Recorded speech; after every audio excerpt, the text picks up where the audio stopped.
Bismillah. Mari kita awali ta'lim kita ini dengan bersama-sama membaca surat Al-Fatihah. Al-Fatihah.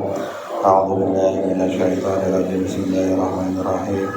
Alhamdulillahi rabbil alamin arrahmanir rahim maliki yaumiddin. Iyyaka na'budu wa iyyaka nasta'in. Ihdinas siratal mustaqim. Siratal ladzina an'amta 'alaihim ghairil maghdubi 'alaihim waladdallin.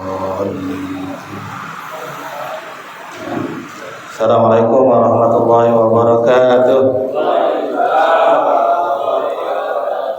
Alhamdulillah nahmaduhu wa nasta'inuhu wa nastaghfiruh wa na'udzu billahi min shururi anfusina wa min sayyiati a'malina may yahdihillahu fala mudilla lahu wa may yudlilhu fala hadiya lahu asyhadu an la ilaha illallah wahdahu la syarika lahu wa asyhadu anna Muhammadan abduhu wa rasuluh. Allahumma shalli wa sallim wa barik ala sayyidina Muhammadin wa ala alihi wa ashabihi ajmain, amma ba'd.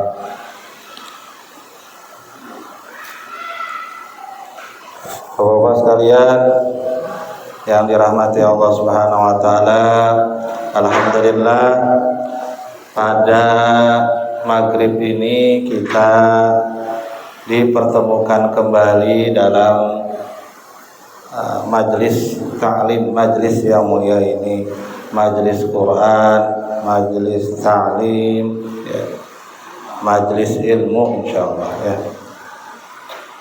Salawat dan salam tak lupa kita haturkan kepada junjungan kita Nabi besar Muhammad sallallahu alaihi wasallam beserta keluarga dan para sahabatnya. Jamaah sekalian, gimana? Enaknya tidur kayak gitu? Ya, rada-rada mendung ya. Baik jamaah sekalian, pertemuan kemarin kita sudah bahas ya tentang dakwah Nabi secara sembunyi-sembunyi atau secara rahasia. Siryatul dakwah, ya, dakwah diam-diam ya. Ketika turun surat yang kedua setelah surat Al-Alaq ayat 1 sampai 5 ya. Turun surat Al-Muddatsir ayat 1 sampai 7 ya. Ya ayyuhal muddatsir, wahai orang yang berselimut, kum fa'andir, bangun dan berilah peringatan. Maka ketika ayat ini turun ya, ini merupakan perintah kepada Rasulullah untuk berdakwah. Bukan saatnya lagi banyak tidur, bukan saatnya lagi banyak main. Fokuskan pikiranmu ya untuk bangun fa'andir dan berikan peringatan. Maka kemudian Nabi Muhammad dakwah secara diam-diam, bukan diam-diam nggak ngomong, bukan ya tapi sembunyi-sembunyi gitu ya. Ini Rasulullah SAW pada fase ini kira-kira beliau itu ingin berdakwah yang potensi orang masuk Islam itu besar ya, potensi masuk Islam itu besar. Nah sembunyi-sembunyi karena beliau ingin mencetak kader dakwah gitu kan, agar dakwah Islam ini dilakukan secara bersama-sama. Ya, maka berdakwahlah beliau secara diam-diam. Pertama keluarganya, istrinya. Siapa istrinya? Khadijah. Kemudian sepupunya. Siapa sepupunya? Ali bin Abi Thalib. Ya, karena ayahnya Ali itu adalah paman Rasul, berarti sepupu, ya kan? Kemudian Ada lagi yang masuk Islam setelah itu anak angkat beliau. Siapa anak angkat beliau? Anak angkatnya Nabi. Jadi ini tadinya adalah tawanan, kemudian dijadikan budak. Nah, kemudian setelah jadi budak dibeli sama Khadijah, ya, dibeli oleh Khadijah. Nah, setelah dibeli maka dijadikanlah pembantu lah gitu ya, khadimat di rumah tangga beliau, ya, di rumah tangga Rasulullah dan Khadijah. Nah, suatu saat itu orang tuanya ayahnya ingin mengambil Zaid, namanya Zaid bin Harithah. Ini anak angkatnya Nabi. Mau diambil, Zaidnya nggak mau, ya kan? Dia mendingan tinggal bersama Rasul. Ya, tadinya ayahnya mau ngambil tuh Zaid bin Harithah, mau bawa pulang, tapi Zaid bin Harithahnya nggak mau. Beliau pengen tinggal bersama Nabi, maka jadi anak angkat. Itu yang masuk Islam di awal-awal. Kemudian berikutnya adalah siapa? Abu Bakar. Masya Allah, Abu Bakar ini memang perangainya lembut, akhlaknya mulia, ya, akhlaknya mulia. Maka Nabi berdakwah kepada orang-orang yang berpotensi kemungkinan besar masuk Islam. Maka beliau berdakwah ke Abu Bakar. Masya Allah nih, Abu Bakar karena perangainya lembut, akhlaknya mulia, ya. Kemudian dari lisan beliau masuk Islam tuh Utsman bin Affan. Utsman bin Affan ini orang kaya juga, pengusaha juga. Ada Abdurrahman bin Auf, pengusaha. Karena Abu Bakar ini pengusaha sukses, bangsawan, pinter lagi. Udah bangsawan, pinter, lembut, akhlaknya mulia, itu Abu Bakar. Kemudian masuk juga melalui lisan Abu Bakar tuh Zubair bin Awam, kemudian Sa'ad bin Abi Waqqas, Tolha. Masya Allah, itu kelak nih mereka-mereka yang masuk Islam lewat lisan Abu Bakar ini menjadi tokoh-tokoh yang hebat, ya. Kemudian berkumpullah 8 orang di awal tuh, kelompok pertama, As-Sabiqun al-Awwalun, ya. Orang-orang yang masuk Islam di awal-awal, di kelompok pertama. Kemudian dakwah menyebar, masih sembunyi-sembunyi, ya, masih diam-diam. Maka akhirnya terkumpullah mereka 130 orang, ya. Selama berapa tahun dakwah sembunyi-sembunyi? Berapa tahun? 3 tahun. Jadi tahap pertama, fase pertama dakwah Nabi ini ada sembunyi-sembunyi, diam-diam. Ya, wajar, ya. Masih 1 orang, ya kan? Kalau langsung terang-terangan, waduh, Masya Allah.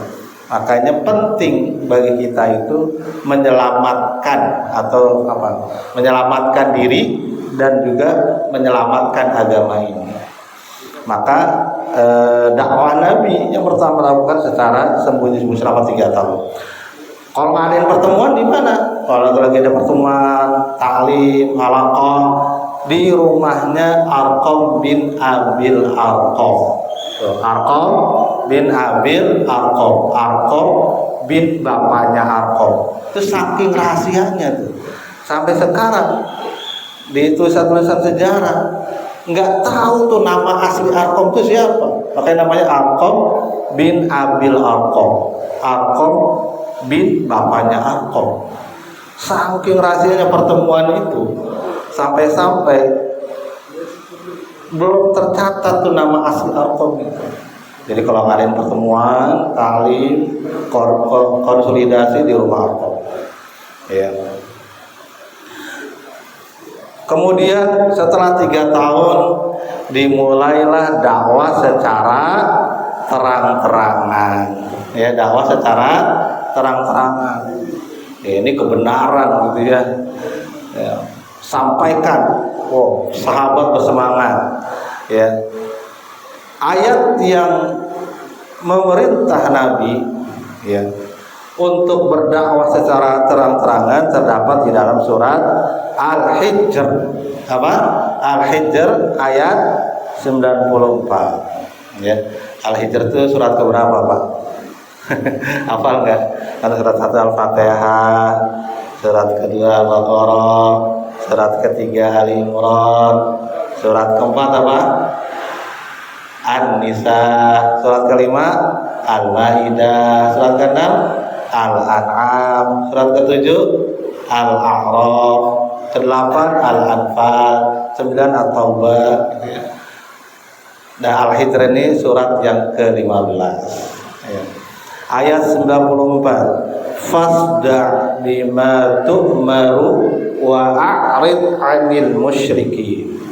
Maka syiarkanlah, serukanlah secara terang-terangan. Wah, gitu ya. Wa a'rid 'anil musyrikin, dan jangan pedulikan orang-orang musyrik. Nah, jadi siap fight, ya kan?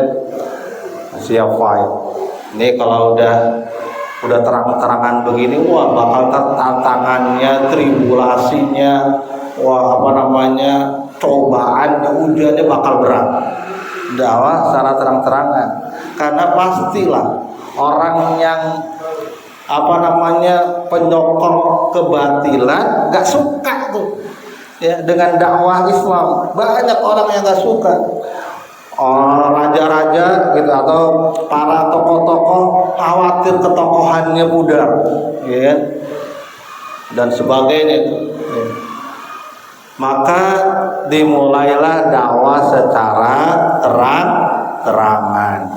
Maka kemudian Nabi naik ke Bukit Sofa, ya, sambil beliau berseru, berteriak dengan kalimat-kalimat itu yang biasa dikatakan oleh orang-orang Arab kalau ada musuh, kalau dalam keadaan genting, kalau dalam keadaan darurat gitu ya, dalam keadaan misalnya dikepung musuh dan sebagainya. Nabi menyeru kepada memanggil, ya, kemudian berseru, teriak, sampai kemudian mereka datang, ya, orang-orang Arab, orang-orang Quraisy pada datang. Siapa itu yang memanggil? Muhammad. Oh, Muhammad. Setelah kumpul semua, ya, kemudian Nabi mengatakan, ya, apa? Setelah kumpul nih, apa pendapat kalian jika di belakang saya ada pasukan berkuda yang akan menyerangmu? Apakah kalian percaya? Terus mereka mengatakan, ya Rasulullah, ya bukan belum ya. Apakah kalian percaya? Kemudian mereka menjawab, tentu saja kami percaya, gitu ya. Kami tidak pernah mendapatimu berbohong, dan tidak ada yang kami dapatkan dari engkau kecuali kebenaran. Begitu. Jadi mereka yakin dan percaya tuh dengan ucapan Rasulullah SAW, karena memang Rasul terkenal jujur, ya, nggak pernah bohong. Ya. Sampai kemudian Rasul mengatakan, sesungguhnya saya ini adalah utusan Allah. Ya. Kami memberikan peringatan kepada kalian sebelum datang azab yang sangat pedih. Kemudian Rasul mengatakan, menyebutkan tuh, ya, orang-orang, wahai orang-orang Quraisy, selamatkan diri kalian dari api neraka. Sesungguhnya aku tidak bisa berbuat apa-apa atas diri kalian di hadapan Allah. Wahai Bani Lu'ay, wahai Bani Ka'ab, wahai Bani Qusay, wahai Bani Abdul Manaf, wahai Abdul Syam, wahai Bani Hashim, wahai Bani Muttalib, wahai Abbas bin Abdul Muttalib, wahai Safiyah binti Abdul Muttalib, wahai Fatimah binti Muhammad, wahai semuanya, selamatkan diri kalian dari api neraka. Sungguh aku tidak bisa berbuat apa-apa atas diri kalian di hadapan Allah.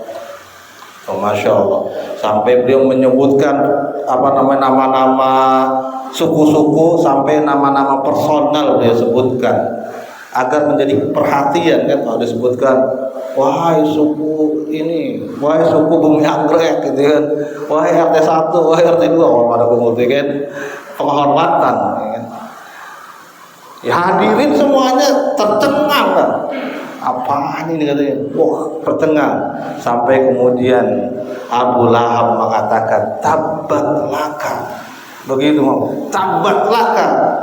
Celaka engkau wahai Muhammad, kata Abu Lahab. Ya.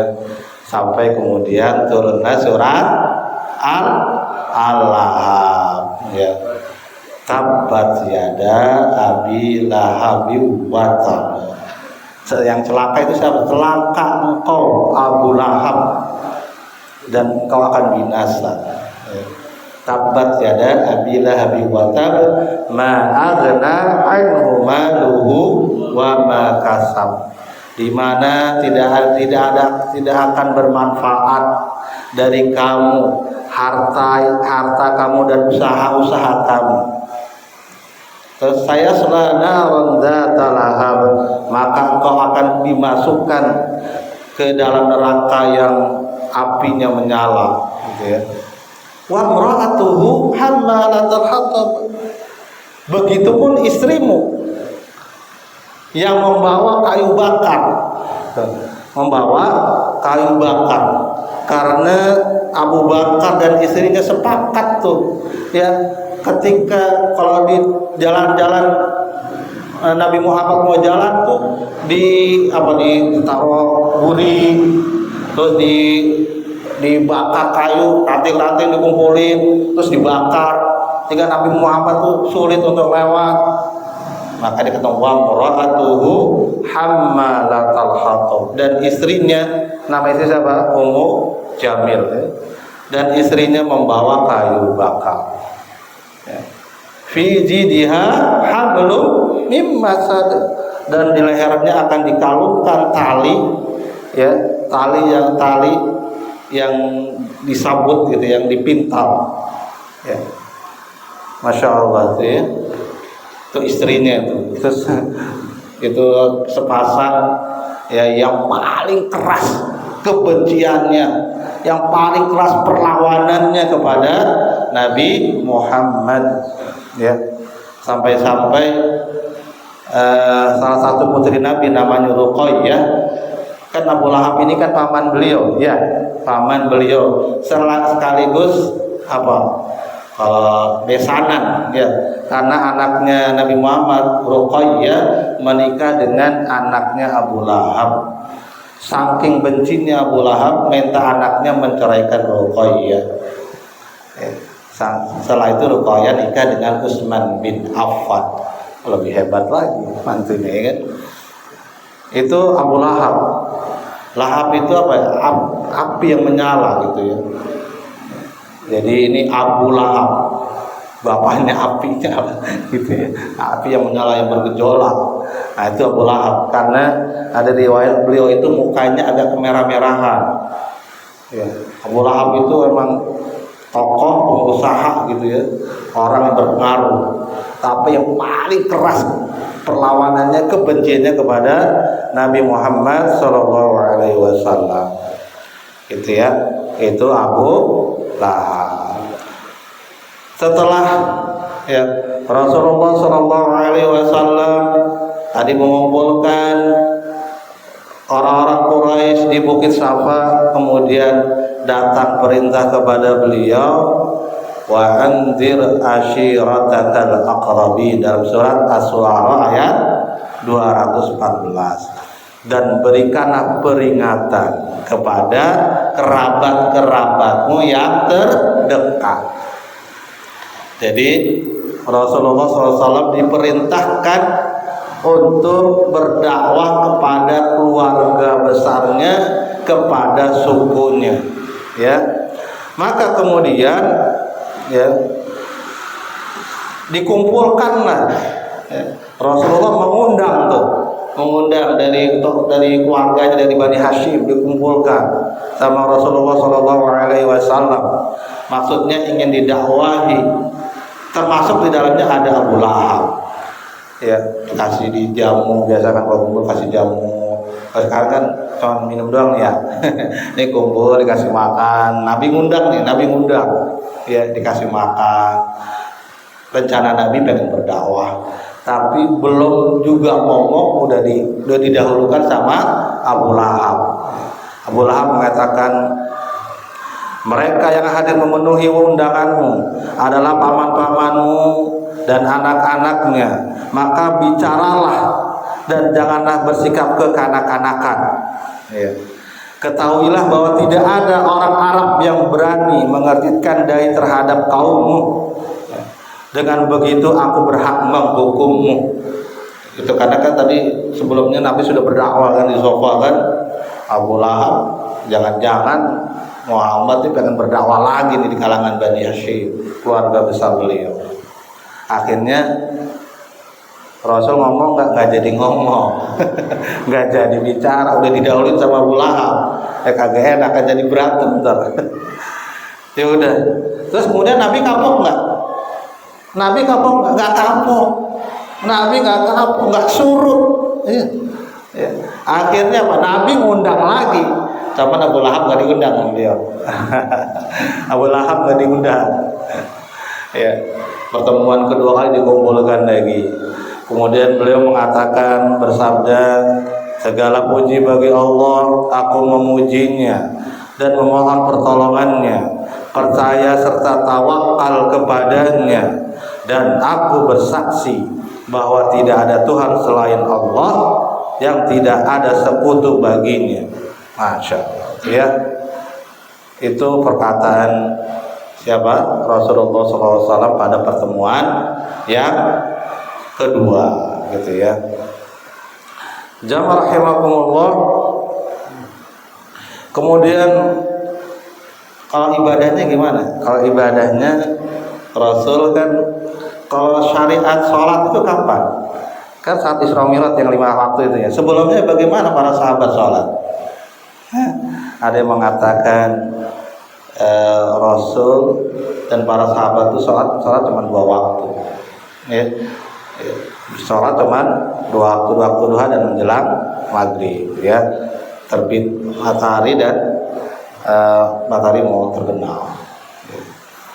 Dan saat setelah dakwah secara terang-terangan dilakukan oleh baginda Rasul, maka Rasul juga ibadahnya udah mulai terbuka, udah mulai terang-terangan, ya, sudah mulai terang-terangan, ya, karena luar biasa masyarakat menyambut dakwah Rasulullah SAW. Ya, jadi sudah mulai itu, tadinya kan kalau sholat sembunyi-sembunyi, diam-diam di rumah-rumah, udah mulai agak terang-terangan terbuka sholatnya, ibadahnya. Ya, bahkan tawaf gitu kan, tawaf di masjid sudah mulai dilakukan. Jamaah rahimakumullah. Kemudian, nah di saat mulai dekatnya musim haji, ya, mereka kan khawatir ya. Oh, kalau musim haji itu banyak tamu, ya, banyak para pendatang yang ingin ibadah tawaf gitu ya, walaupun sudah banyak perubahan ketika itu ya, tapi mereka benar-benar memuliakan Ka'bah. Maka banyak ketika musim haji itu banyak tamu yang berdatangan. Maka orang-orang kafir Quraisy khawatir. Ya. Waduh, gimana ini katanya? Muhammad akan berdakwah. Maka kita kita sepakati, kita rundingkan yuk, gitu ya. Kita sebutkan mungkin perkataan-perkataan yang kira-kira orang itu bakal gak suka sama Nabi Muhammad, ya. Maka kemudian mereka berkumpul di rumah Al-Walid bin Mughirah. Al-Walid bin Mughirah. Al-Walid ini luar biasa, orang kaya, pengusaha, orang paling pinter, hebat syairnya, seorang penyair hebat. Sebelumnya, ya, sama Al-Walid bin Al-Mughirah ini pernah datang bertemu dengan Rasulullah SAW. ya. Dan ketika bertemu terjadi dialog, ya. Karena memang Al-Walid bin Al-Mughirah ini memang sengaja menjadi utusan orang-orang kafir untuk bertemu dengan Rasulullah SAW. Kemudian di saat dialog itu Rasulullah membacakan surat Fussilat.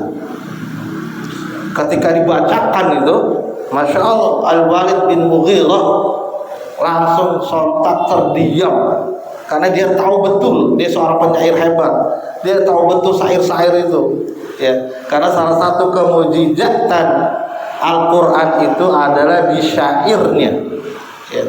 Karena dulu kan orang-orang kafir Quraisy itu paling demen tuh bersyair, syairnya hebat-hebat, bagus-bagus. Nah, kemudian Quran datang dengan syair yang lebih hebat lagi, ya, lebih hebat lagi. Dan itu menjadi keajaiban, kemujizatan Al-Quran. Maka ketika dibacakan kepada Al-Walid bin Al-Mughirah, beliau terpenuh, Al-Walid itu pokoknya udah optimisme bakal masuk gitu ya. Tapi ternyata pas udah kumpul lagi sama teman-temannya, sama orang kafir Quraisy, dia berubah lagi. Maka berundinglah, ya, Al-Walid bin Al-Mughirah dengan para tokoh-tokoh kafir Quraisy. Ini gimana ini katanya, ya? Kira-kira apa yang bisa disematkan, dituduhkan kepada Nabi Muhammad, ya. Terus Al-Walid minta pendapat teman-temannya, teman-teman sohib-sohibnya orang kafir, ya. Terus mereka mengatakan, menurut kami sebut saja Muhammad itu dukun, kata pendapat orang kafir.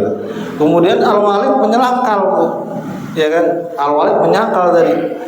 Tidak, demi Allah dia bukan seorang dukun. Kita tahu bagaimana dukun itu, sedangkan dia tidak menggumam dan tidak menggunakan mantra seperti dukun. Al-Walid membantah karena dia tahu sebelumnya pernah dialog dengan Rasul. Kemudian diganti lagi, mereka berkata lagi, "Dah kalau gitu bagaimana kalau kita sebut dia orang gila?" Nabi dikata orang gila gitu ya. Al-Walid menyangkal lagi, "Jangan. Sungguh kita tahu bagaimana orang gila. Sementara dia tidak berbuat seperti orang gila. Dia tidak nangis dan tidak bicara gitu sendiri. Kalau orang gila begitu ya, tiba-tiba nangis, tiba-tiba ngomong, tiba-tiba teriak gitu. Muhammad nggak begitu katanya. Nah, gitu ya. Oh, bingung lagi kan. Kemudian mereka berkata lagi, udah, gimana kalau kita sebut Muhammad itu penyair? Ya. Terus Al-Walid bilang, tidak, kita mengetahui bagaimana bentuk-bentuk syair. Ya, perkataannya bukan syair. Saya ini orang yang paling paham terhadap syair, dan itu bukan perkataan syair. Kemudian mereka berkata lagi, ya sudah Al-Walid, sebut saja dia tukang sihir, gimana? Ya kan? Kemudian Al-Walid mengatakan, dia tidak seperti tukang sihir. Dia tidak berkomat kamit atau membuat simpul tali layaknya penyihir. Dibantah lagi sama Walid, sampai kemudian mereka orang-orang kafir lain bingung. Terus gimana dong? Kami harus menyebut apa? Nah, akhirnya Al-Walid berkata, demi Allah, perkataannya demi Allah dan demi Allah, karena orang kafir Quraisy sebenarnya kan mereka percaya bahwa Allah itu Tuhan mereka, ya. Mereka percaya bahwa Allah Rabbul Alamin. Mereka percaya, tapi sayangnya mereka percaya juga sama patung-patung.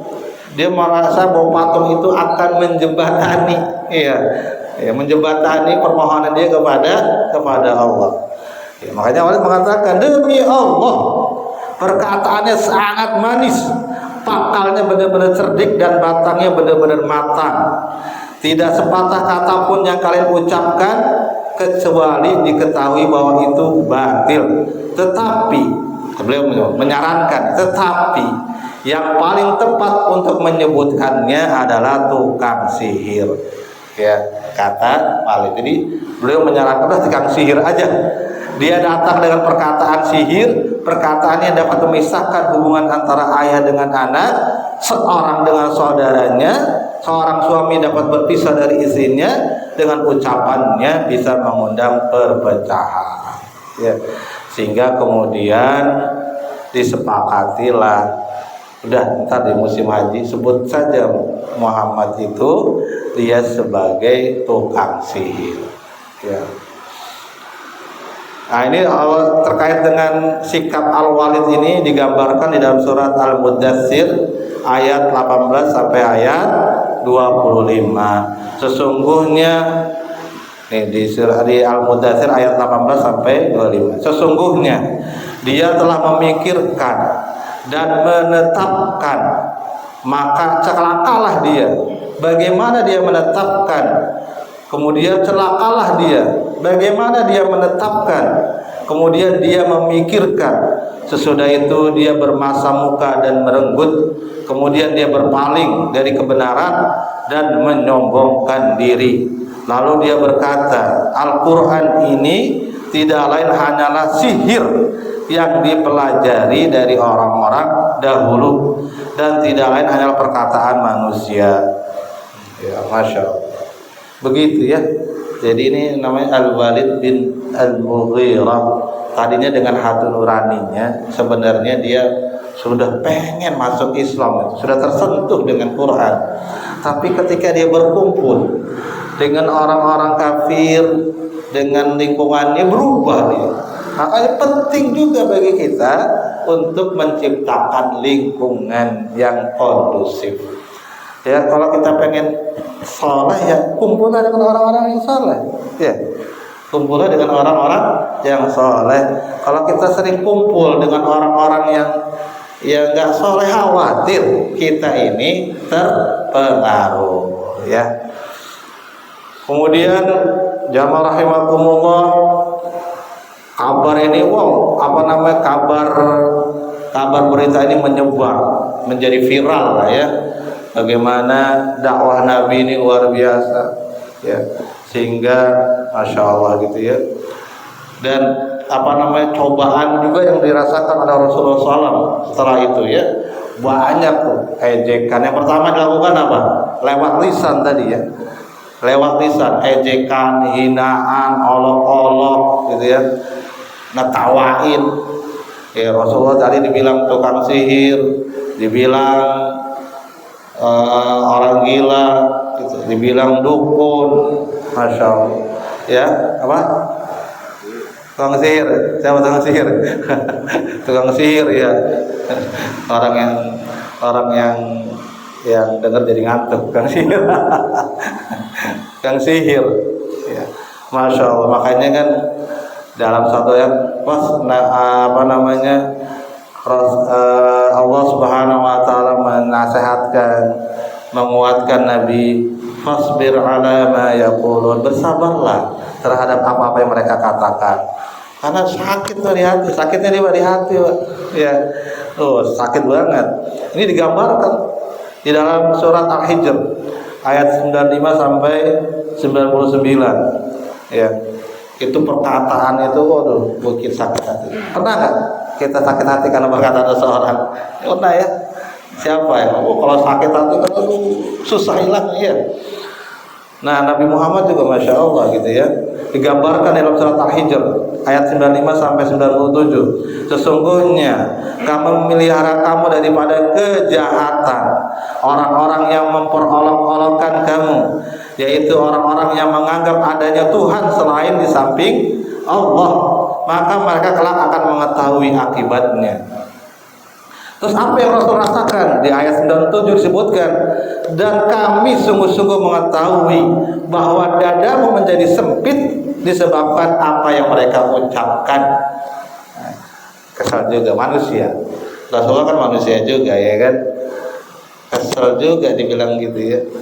Orang dakwah baik-baik dibilang tukang sihir lah, dibilang dukun lah, ya kan, dibilang penyair lah, ya. Kemudian maka ini arahan Nabi, arahan Allah Subhanahu wa taala kepada Nabi Muhammad. Kalau dadamu sempit, ya, merasa sakit hati, maka diarahkan, maka bertasbihlah dengan memuji Tuhanmu, dan jadilah kamu di antara orang-orang yang sujud dan sembahlah Tuhanmu sampai datang kepadamu yang diyakini. Wa'bud rabbaka hatta ya'tiyakal yaqin. So, kalau kita dadanya sempit, gelisah gitu ya, maka perbanyak tasbih, perbanyak zikir gitu ya. Dan mereka mengolok-olok gak cuma Nabi, bahkan para sahabat pun diolok-olok, diejek, dihina, dicaci. Ini sebelum masuk fase berikutnya, ada penyiksaan. Pertama diejek, pokoknya disematkan hal-hal yang buruk gitu ya, dicaci, dibully begitu ya. Sekarang banyak dibully. Sahabat pun kena cacian ya. Ketika sahabat lewat nih bareng-bareng, wah itu pengikut Muhammad tuh, dinyinyirin ya, diapain tuh dinyinyirin ya, diolok-olok gitu ya. Gak cuma itu, bahkan mereka mengolok-olok Quran juga, Quran ya. Mereka bilang Quran mah dongeng doang katanya kan, bohong isinya itu. Wah, ngolok Nabi ya sebagai dai ya, makanya resikonya begitu. Seorang dai yang sahih gitu ya, yang benar, pastilah banyak orang yang gak suka ya, banyak orang yang gak senang. Maka pertama yang disasar apa ya, direndahkan gitu ya, diolok-olok, dicaci, dimaki gitu. Sampai Quran juga ya dikatakan dongeng, dari kebohongan gitu ya. Jam berapa? Udah mau isya ya? Yang menit lagi. Baik, cukup di sini dulu gitu ya. Ya. Jadi mereka itu begitu ya terhadap Quran. Tadi terhadap Quran terakhir gitu ya. Ini terakhir. Bahkan mereka membuat membuat huru-hara. Mereka itu membuat keributan, membuat kegaduhan. Jadi kalau ada sahabat yang lagi mau baca Quran, berdakwah, mereka bikin kegaduhan. Mereka bikin kericuhan. Mereka bikin tandingan. Ini Allah gambarkan dalam surat Fussilat ya, ayat 26. Dan orang-orang kafir berkata, janganlah kamu mendengar dengan sungguh-sungguh akan Al-Quran ini. Buatlah hiruk pikuk terhadapnya supaya kamu dapat mengalahkan mereka. Jadi mereka bikin tandingan-tandingan tuh ya. Mereka bikin tandingan, bikin kekacauan, bikin kegaduhan, berisik gitu. Ya, sampai kemudian bacaan-bacaan Quran, nasihat-nasihat sahabat tuh nggak didengar, nggak kedengeran. Mereka bikin tandingan, suara-suara musik dan sebagainya gitu ya. Tapi barangkali itu yang bisa saya sampaikan ya. Insyaallah pekan depan kita lanjutkan dengan terkait dengan tekanan, diskriminasi gitu ya, bahkan pembunuhan tokoh-tokoh para sahabat dan yang lainnya. Barangkali itu yang bisa saya sampaikan, mudah-mudahan bermanfaat buat kita semua dan kita mendapatkan pahala dan juga wawasan dari Allah Subhanahu wa taala. Hadanallahu wa iyyakum ajmain. Assalamualaikum warahmatullahi wabarakatuh.